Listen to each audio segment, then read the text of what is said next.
The open road had always been my escape, a way to leave behind the noise and chaos of city life. My name is Jake, and this solo road trip was meant to be a journey of self-discovery. A chance to find clarity amidst the confusion of recent events in my life. I had just ended a long-term relationship with Emily, and I felt the need to clear my head and reconnect with myself. The breakup had left me feeling lost, questioning everything I thought I knew about love and trust. Emily and I had been together for 3 years, but somewhere along the way, we grew apart. The arguments became more frequent, and the silence between us more deafening.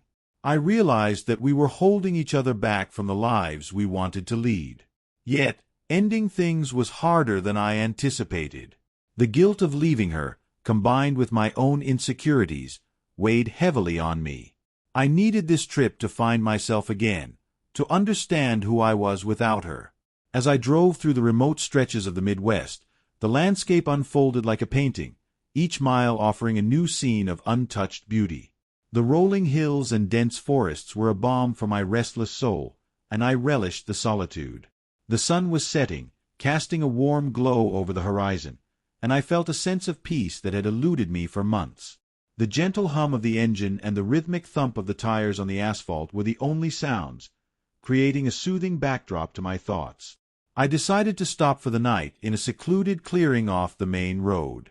It was the perfect spot, surrounded by towering trees and the gentle rustle of leaves. The air was crisp, carrying the earthy scent of pine, and I took a deep breath, letting the tranquility wash over me. This was the escape I had been seeking, a chance to be alone with my thoughts and the vastness of nature. As darkness settled in, I set up camp in my car, arranging my sleeping bag and ensuring everything was within reach. The stars began to twinkle above, and I felt a sense of contentment. I pulled out my journal, hoping to capture some thoughts and reflections from the day. Writing had always been therapeutic for me, a way to process my emotions and make sense of the world. But as I sat there, pen poised over the page, a faint rustling sound caught my attention. It was subtle, like dry leaves being disturbed by the wind. I paused, listening intently, but dismissed it as a small animal or the breeze. Yet, a nagging feeling tugged at the back of my mind, a sense that something was off. The shadows seemed to dance just out of sight, teasing my senses. My heart began to race, and I locked the car doors, a small measure of comfort against the growing unease. The night wore on, and the noises grew more distinct. Twigs snapping, leaves crunching, sounds that suggested movement. I tried to rationalize it, convincing myself it was just wildlife going about their nocturnal business. But deep down, I couldn't shake the feeling of being watched. My mind raced with possibilities, each more unsettling than the last. "Fuck this," I muttered under my breath, trying to shake off the creeping dread. I turned on the radio, hoping the familiar sound of music would drown out the unsettling noises outside. But the static only amplified my anxiety, and I switched it off, staring into the darkness. Then, out of the corner of my eye, I noticed shadows moving closer to the car. My heart raced as I squinted into the night. "What the hell?" I whispered, my breath hitching in my throat. I could see them now. Twisted humanoid forms that seemed to shift and contort in ways that defied human anatomy. Their limbs elongated and contracted, and their eyes glowed with an unnatural light. Panic surged through me, and I locked the car doors again, my hands shaking. The figures circled the car, their movements deliberate and menacing. I fumbled for my phone, my hands trembling as I tried to find a signal. Nothing.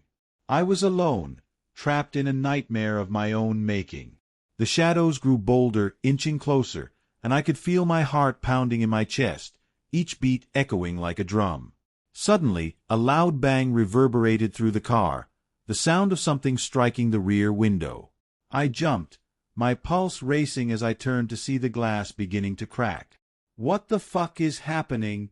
I shouted, my voice barely above a whisper. The figures were more aggressive now, their intentions clear. I had to act. With adrenaline coursing through my veins, I started the engine, the roar breaking the oppressive silence. I slammed the car into gear, tires spinning as I tore out of the clearing. The figures faded into the darkness, but the fear lingered, a shadow of its own. As I sped down the road, my mind raced with questions. Who or what were those figures? What did they want? I couldn't shake the feeling that this was more than just a random encounter. The adrenaline was still pumping, and I could feel the sweat trickling down my back. I glanced in the rearview mirror, half expecting to see the figures chasing me, but the road behind me was empty. Then, as I rounded a bend, I caught sight of something in the distance, a faint glow like a campfire flickering in the night. I slowed down, curiosity battling with fear. As I got closer, I realized it was a group of people gathered around a fire, their faces obscured by shadows. They seemed to be performing some kind of ritual, their voices low and rhythmic, blending with the crackling of the flames. The scene was both mesmerizing and terrifying. The air was thick with the scent of burning herbs, a mix of sage and something unfamiliar, almost metallic. The flames cast eerie shadows that danced across the figures' faces, highlighting their intense concentration. Their chants were a haunting melody, echoing through the night air, and I strained to hear the words, catching fragments that hinted at something ancient and powerful. It was as if they were calling to something, or someone, beyond the veil of reality. I felt a chill run down my spine as I watched, torn between the urge to flee and a morbid curiosity to understand what was unfolding before me. My mind flashed back to Emily, to the arguments and the silence, and I realized that this journey was supposed to be about finding myself, not getting lost in someone else's nightmare. Suddenly, I noticed strange symbols etched into the trees and rocks around me, their lines glowing faintly in the darkness. They seemed to pulse with a malevolent energy, and I felt a strange compulsion to reach out and touch them. But as I did, a sharp pain shot through my hand, and I pulled back, horrified to see the same symbols now etched into my skin. The realization hit me like a punch to the gut. I had stumbled into something far bigger than myself, a conspiracy or supernatural force that I couldn't begin to comprehend. The figures' twisted bodies moved in unison, their glowing eyes fixed on the symbols as if drawing power from them. I could feel the energy pulsing in the air, a tangible force that threatened to consume everything in its path. My heart pounded in my chest, and I knew I had to get out of there before they noticed me. But as I turned to leave, a figure stepped into the light, their eyes locking onto mine. A shiver ran through me as I felt an inexplicable connection, as if they knew me, knew my fears and uncertainties. I drove for miles, the road a blur beneath me as I tried to put distance between myself and whatever I had witnessed. The darkness seemed to close in around me, an oppressive force that heightened my fear. Shadows danced at the edges of my vision, and I couldn't shake the feeling that I was being followed. Eventually, I spotted the welcoming glow of a diner, its neon sign a beacon of safety.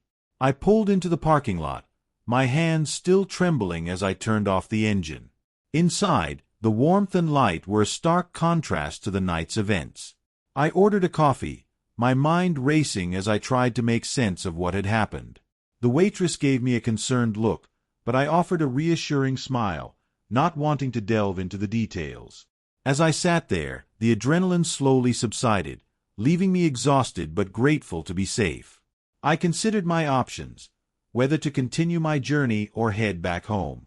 The road still called to me, but the experience had left its mark, a reminder of the unknown lurking in the shadows. Just a bunch of fucking shadows, I muttered to myself, trying to convince my racing mind. But deep down, I knew it was more than that. Those figures had felt real, and the fear that gripped me was something I couldn't easily shake off. I finished my coffee, the warmth spreading through me, but the unease lingered. I glanced around the diner, taking in the other patrons, families, truck drivers, and a couple of late-night wanderers like me. They all seemed so normal, so safe. I envied them. I wanted to be one of those people who could just enjoy a meal without the weight of fear pressing down on their shoulders. After a long moment of contemplation, I made my decision. I would press on. I refused to let fear dictate my path. The road was unpredictable, but it was also full of possibilities. I paid my bill, thanked the waitress, and stepped back into the cool night air. As I drove away from the diner, I glanced back at the glowing sign, a reminder of the safety I had found, however brief. The night sky was still dotted with stars, and I took a deep breath, trying to calm the storm of emotions inside me. Whatever lay ahead, I knew I'd face it head-on, with a newfound respect for the mysteries of the night. But as I drove into the darkness, I couldn't shake the feeling that the shadows were still out there, lurking just beyond the reach of my headlights, waiting for the next moment of weakness. And for the first time in my life, I felt the weight of the unknown pressing down on me, a reminder that sometimes the road can lead to places we're not prepared to face. As I continued down the highway, a chill ran down my spine. In the rearview mirror, I caught a glimpse of glowing eyes watching me from the darkness. The realization hit me with a terrifying clarity. The horrors I had witnessed were far from over. Yet, amid the terror, a strange resolve settled within me. I realized that this journey was not just about escaping my past, but confronting the unknown. The road ahead was uncertain, but I knew I had to keep moving forward, facing whatever lay in the shadows with courage and determination.